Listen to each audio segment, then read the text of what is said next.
কেমন আছেন আপনারা? জিজ্ঞেস করলাম এই কারণে, কারণ আজকের দিনে দাঁড়িয়ে আশেপাশে যাকেই দেখছি সে দুঃখী আর ব্যাকুল। সে ভাবে সংসারে সব থেকে বেশি দুঃখ শুধু তার জীবনেই আছে, সব থেকে বেশি সমস্যা তার জীবনেই আছে। সংসারে এমন কেউ নেই যার জীবনে কোনো সমস্যা নেই, আর সংসারে এমন কোনো সমস্যা নেই যেটার সমাধান মানুষের কাছে নেই।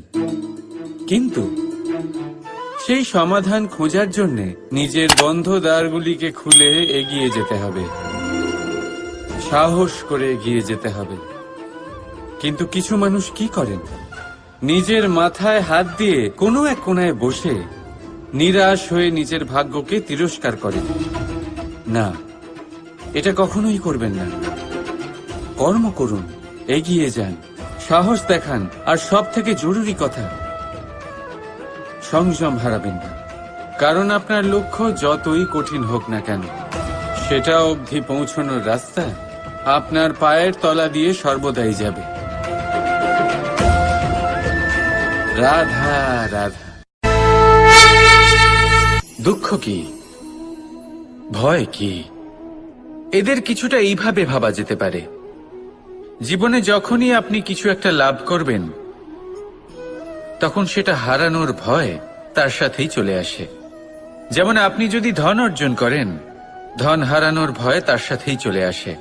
সম্পত্তি অর্জন করলে সেটা লুট হবার ভয় তার সাথেই চলে আসে। আর এটা জীবনের সাথেও হয়।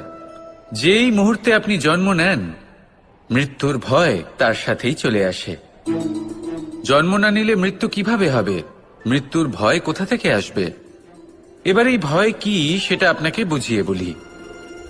এই ভয় যদি মনের মধ্যে থাকে, জীবনে থাকে, তাহলে যা কিছু লাভ করবেন, সুখ, সম্পত্তি, সুবিধা, ধন, এইগুলি লাভ করার একটা আনন্দ থাকে, এদের সাথে জীবনযাপন করার একটা আনন্দ থাকে।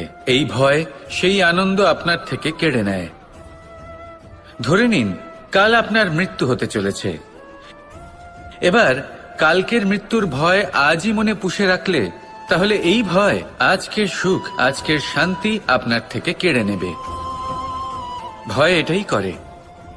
সেই জন্য মনে রাখবেন, ভয়ের সঙ্গ আপনি ত্যাগ করে দিলে জীবন যাপনের যে সুখ তা চিরকাল আপনার সাথে থাকবে। আসুন আর আমার সাথে ভালোবেসে বলুন, রাধা রাধা। দুঃখ এমন এক অনুভূতি যেটা আমরা চাই বা না চাই, আমাদের জীবনে এটা অবশ্যই আসবে। আমাদের মনকে বিব্রত করে তুলবে, আমাদের মনকে বিচলিত করে তুলবে।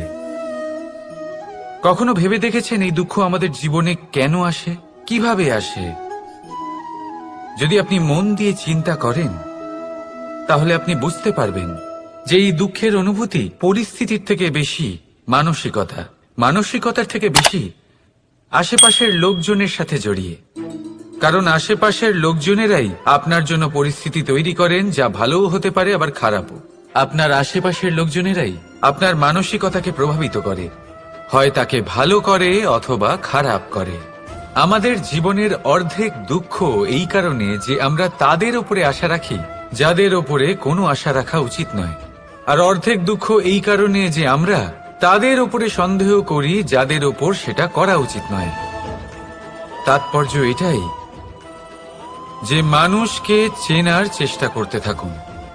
যেদিন আপনি এটা বুঝে যাবেন যে কে সুজন আর কে দুর্জন, সেই দিন এই দুঃখ আপনার জীবন থেকে দূরে কোথাও চলে যাবে। রাধা রাধা।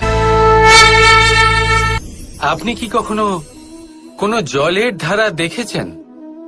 তার সামনে যতই মাটি থাকুক না কেন, যতই কাদা থাকুক না কেন, যখন এই জলের ধারা বইতে আরম্ভ করে দেয়, তখন এই কাদাকে নিজেই ধুয়ে নিয়ে যায়। ওই কাদাকে ধুয়ে দেয় এবং নিজের পথ নিজেই তৈরি করে নেয়। তাহলে আপনিও এরকম জলের মতো হয়ে উঠুন। যদি হয়ে উঠতে পারেন, তাহলে নিজের মনের, নিজের ভাবনার, নিজের জীবনের যত অনাবশ্যক তথ্য